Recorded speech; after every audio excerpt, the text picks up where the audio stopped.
So I binge watched all the seasons of Invincible and finally caught up to the new season. मैंने बंद कर दिया था भाई देखना सेकंड सीजन में, फिर मैंने सीजन 4 का हाइप सुना और मैंने पूरा का पूरा खत्म कर दिया. I am absolutely not disappointed with the show. It's really good. One of the most interesting thing was it's animation style. There's a loud contingent of viewers who critique it precisely because it stays so loyal to its comic book roots rather than chasing the high fidelity look of other modern hits. Invincible purposely ये art style use करता है. It's clean, bold and evocative of 90s superhero shows. You can argue that this isn't a lack of budget, but a stylistic choice to make the sudden gory subversion of the genre feel more jarring. The art style will fool you. You cannot predict the violence which is there in the show. It is one of the most violent superhero shows I have seen, and if you have watched it, do not tell me you are surprised by the end of the first episode. It is really good. First episode से ही आपको पूरा का पूरा hook कर देगा. See, there is art style, ठीक है, and then there is animation. The art style is a static design, the character models and the color palette, ठीक है, and animation is like the actual movement, the frame rate and the fluidity. Some complain that the animation is bad when they actually just don't like the flat art style. Conversely, critics point out moments where characters look like moving PNGs during travel scenes, which is a valid critique of production constraint versus artistic vision. It's a realism bias, by that is a common prejudice that for a story to be serious or adult, it needs to look gritty, realistic or live action. My god, you cannot foresee the violence coming because of the art style. ये story follow करती है mark Grayson को, एक 17 साल का लौंडा जो ऊपर से बिल्कुल रेगुलर लगता है, स्कूल जाने वाला, फ्रेंड्स है, लाइफ है, बहुत बढ़िया है, सब नॉर्मल है, पर एक छोटा सा ट्विस्ट है, उसका बाप है ना वो ओमनी मैन है. लिटरली प्लैनेट का सबसे पावरफुल सुपर हीरो नंबर 1 है वो. जैसे ही मार्क को अपनी पावर्स मिलती है वो अपने डैड के अंडर ट्रेनिंग शुरू कर देता है और यहाँ तक सब कुछ एक टिपिकल ओरिजिन स्टोरी जैसा फील होता है. होपफुल, एक्साइटिंग, वो थोड़ा होलसम सा भी है, पर फिर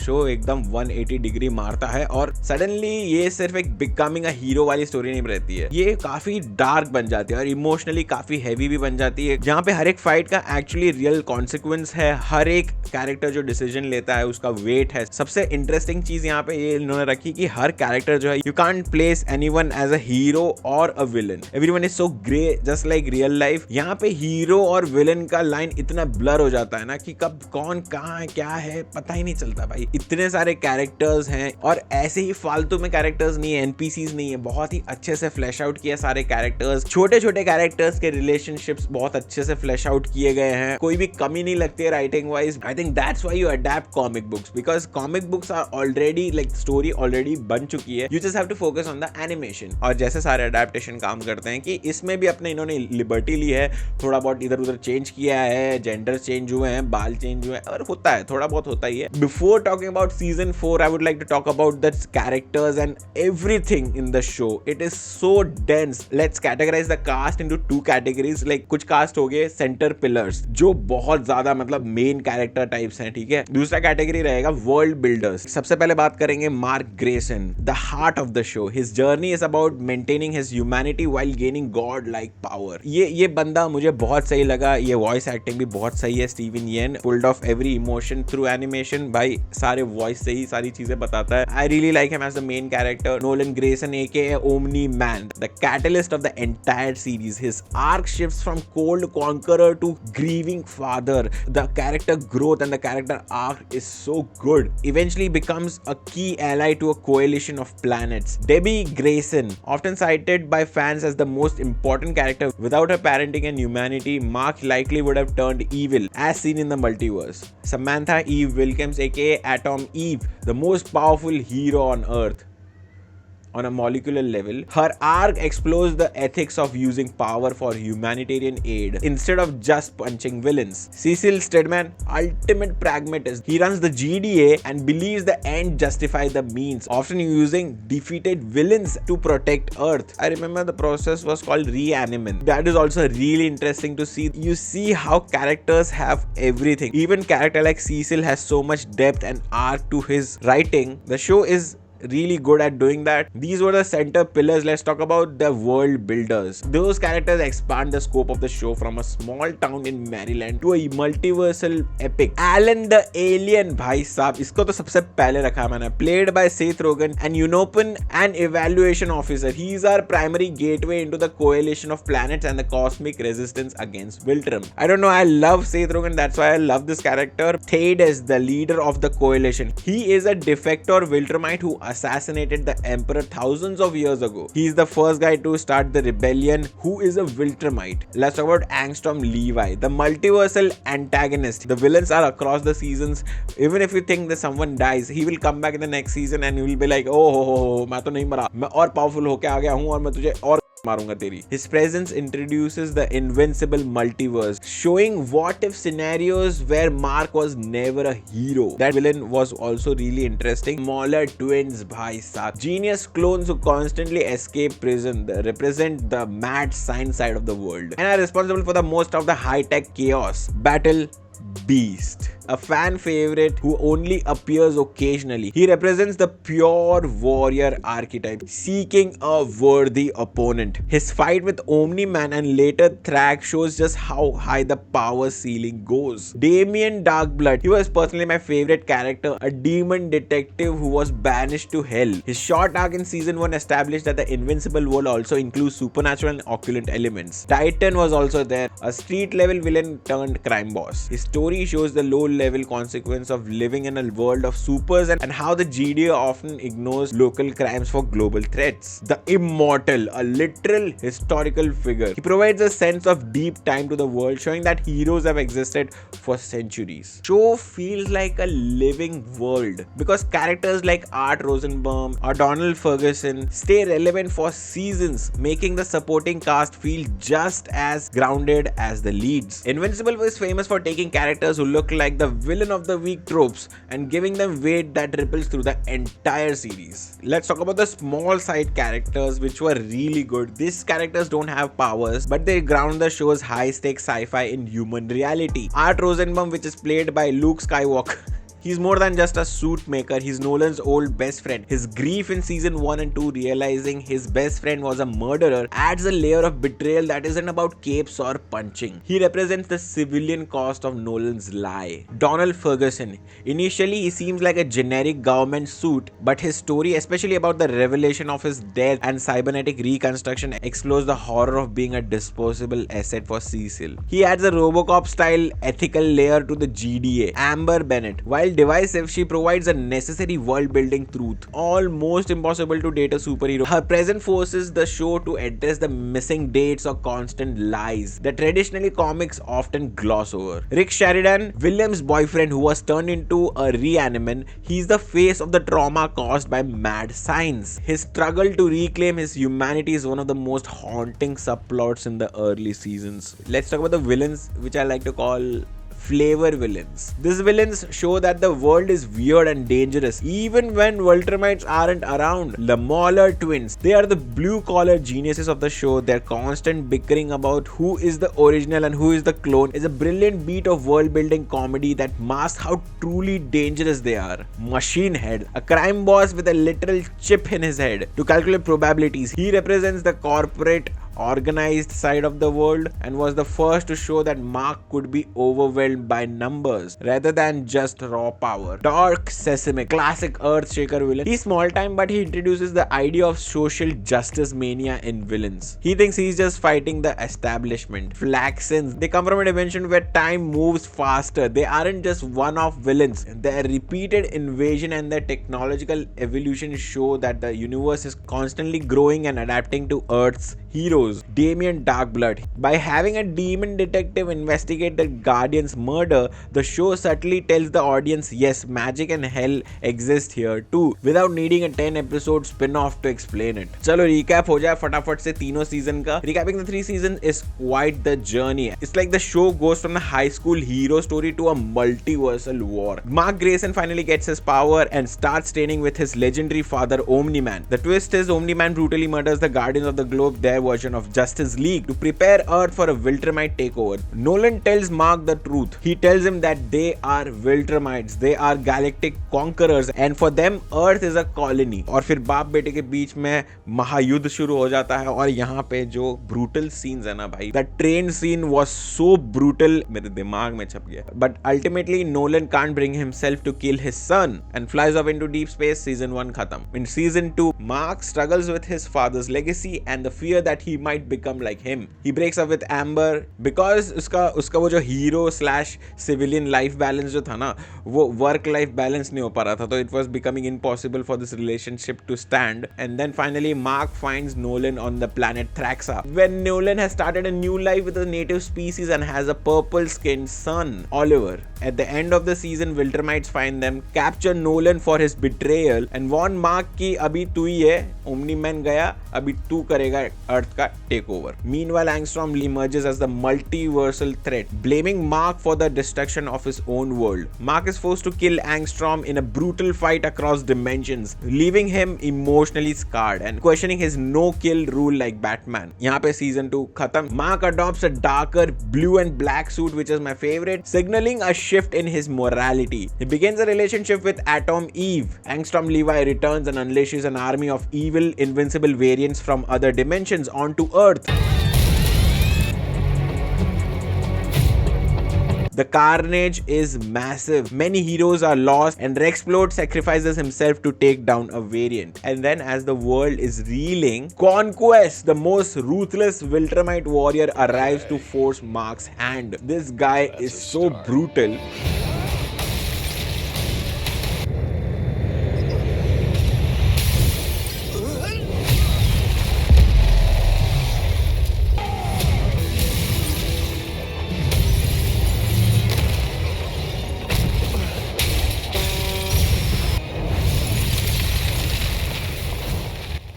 Just listen.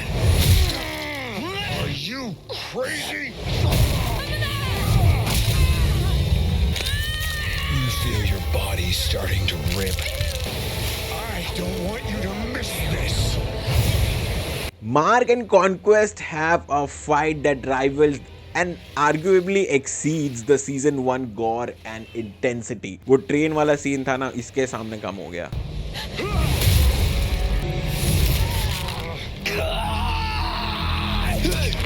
Mark barely survives by brutally killing Conquest. The season ends with Mark finally deciding that to protect his family and Earth, he must be willing to kill those who threaten them. ये होता है recap तीनों season का खत्म. बहुत ही quick में खत्म कर दिया हमने. I think we are now ready for season 4. Let's talk about the characters they introduced. Grand Regent Thrag, the main new antagonist and the leader of Viltrum Empire. He represents the pinnacle of Viltrumite strength. Although his character look was not well received by the fans, as he looked a lot more menacing in the comics. Also, he somehow looks younger than Nolan, which he's not. इसमें Dinosaurus था, एक hyper intelligent red dinosaur with the lizard slash Hulk split personality. He believes he can save Earth through massive catastrophe. Universe, a comic warrior who absorbs energy to save her dying planet. She expands the world by showing that other planets have their own desperate heroes. Space Racer, a legendary warrior with a gun that can destroy planets. His weapon is so goated कि मतलब वो मारेगा ना, वो चलता जाएगा. He can destroy anything in the universe. Basically ये universe का ब्रह्मास्त्र है भाई, ये सब कुछ डिस्ट्रॉय कर सकता है. He's been mentioned in Nolan's book and finally joins the fray this season. Now I think we are ready to talk about season 4. भाई मेरे को तो बहुत मजा आया है season 4 में. The first episode is The Choice. The vibe is dark and somber. Mark is wearing the black and blue suit and struggling with the massive guild after the Conquest fight. Mark meets Dinosaurus for the first time, a villain who wants to save the world through massive extinction. It is so ironic, dinosaur trying to save us from mass extinction. Mark chooses to let him live but later makes the brutal decision to kill Russ to stop the Sequid invasion. This episode basically sets up the season's main theme. When exactly is killing necessary? The second episode is I'll give you the grand tour. This episode is really good. भाई मेरे को तो बहुत मजा आया. This episode is so lore heavy and disturbing, bhai sahab. It is a deep dive flashback into Viltrumite history. We see young Nolan being brutally beaten by his own parents as a rite of passage. We learn about the Scourge virus that nearly wipe out the Viltrumites, explaining why the population is so small and why they are so desperate to find compatible species like humans. At the end of the episode, Theodos reveals that he is the one who created this virus. Episode 3 is called Darkest Hour, और ये वाले episode में there are a lot of multiple storylines converging. The Flaxens, which were like season 1 में आए थे, they have invaded again, but this time they are prepared for Earth's atmosphere. Robot and Monster Girl go through the portal to stop them, but end up trapped in the Flaxen dimension. The biggest emotional beat, Atom Eve discovers she is pregnant. That explains why her powers have been malfunctioning the whole season. Episode 4 is called Hell to Pay. Oh, it's a bottle episode with a supernatural twist. This episode was so good. It's like वो Breaking Bad में मच्छर वाला episode था ना, वही है ये. There is nothing canon here, but it is so good. Damien Darkblood attempts to summon Omni-Man from the dead, but accidentally pulls Mark into hell instead. Mark has to help Satan, the great beast, reclaim his throne from a demon named Volcanica. This name is really funny, man. Volcanica. Mark officially ditches my favorite suit and returns to his classic yellow and blue suit, again signifying his return to being a hero. Episode 5 is called The Coalition. क्या बढ़िया episode है भाई. This episode was really good, bhai. Oh. Nolan returns to Earth to recruit Mark and Oliver for the Coalition of Planets. Debbie rejects Nolan's apology, showing the permanent scars he left behind. Mark, Oliver and Nolan leave Earth. Eve decides not to tell Mark about the pregnancy, so he can focus on the mission to save the galaxy.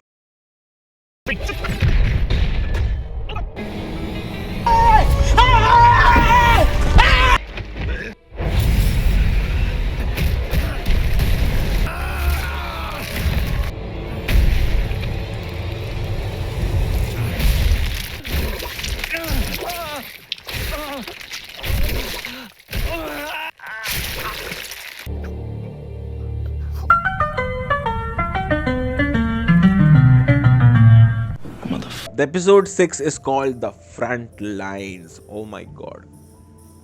Episode का vibe पूरा pure action और scale है भाई. The episode ends with the coalition being ambushed by a hidden Viltrumite fleet. Now, episode 7 is called Don't Do Anything Rash. The peak of season's intensity. This episode was so good. I loved it. पर मैंने main actions की बात नहीं की because I want you to experience it first hand भाई. ओहो जो मजा आएगा ना तुमको देखने में ये. अगर आपको weekend में कुछ नहीं है करने के लिए तो भाई प्लीज ये देख लो. बहुत बढ़िया शो है. The season focuses on the coalition of planets finally taking the fight to the Viltrum Empire. The stakes are no longer just about protecting Earth. They are about surviving of the entire universe. We see the deepening of Omni-Man's redemption arc as he works alongside Alan the Alien and Mark, though his past sins still haunt the Coalition's trust in him. Grand Regent Thrag, voiced by Lee Pace, the final boss of the series, finally takes the center stage. Thrag is the leader of Viltrumite Empire, arguably the most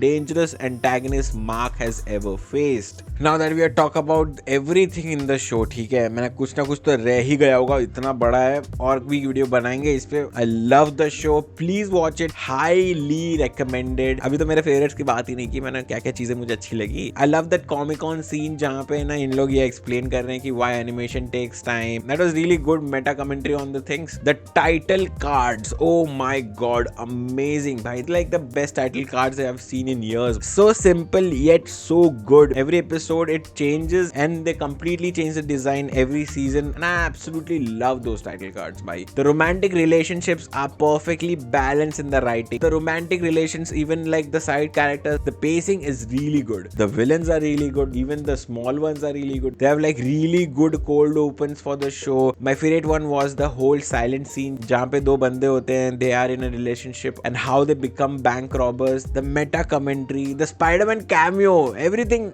just works. There are politics, there is space, there is politics in space. face. There are a lot of things mixed in this plot. Voice actors सबने बहुत बढ़िया काम किया है, sound effects भी बढ़िया है, music भी बढ़िया है. That Watch Dogs character with the voice mod, वो भी मुझे बहुत सही लगा, interesting character था वो. Even like small time villains have really good backstories and really thought out. बढ़िया से सबको अच्छा वाला motivation दिया हुआ है कि कोई क्या क्यों कर रहा है. The animation and the art style was really good. I loved it. Music is really good. एक एपिसोड में तो मैं भाई स्लेयर का गाना बज गया था भाई. ओहो हो, बहुत मजा आया मेरे को देख के. Let's end this video. I have just few things to talk about. Is Invincible still the gold standard for adult animation? Honestly, seeing how season 4 has pushed the scale from a small town hero story to a full blown galactic, the answer is resounding yes. The meta commentary that makes fun of every genre it belongs to, or that just incredible soundtrack that just hits different when the blood starts raining. This show is actually a masterclass on how to adapt a comic correctly. How do you think Mark is going to handle the fallout in the finale? And most importantly, I want to know your thoughts. तुमको कैसा लगा show? अगर तुमने देख लिया है, please tell me in the comments. Drop your theories, and if you enjoyed this deep dive, make sure to hit the like button and subscribe to the channel for more technical breakdowns and reviews. Until next time, this is Parth Vader, and remember, stay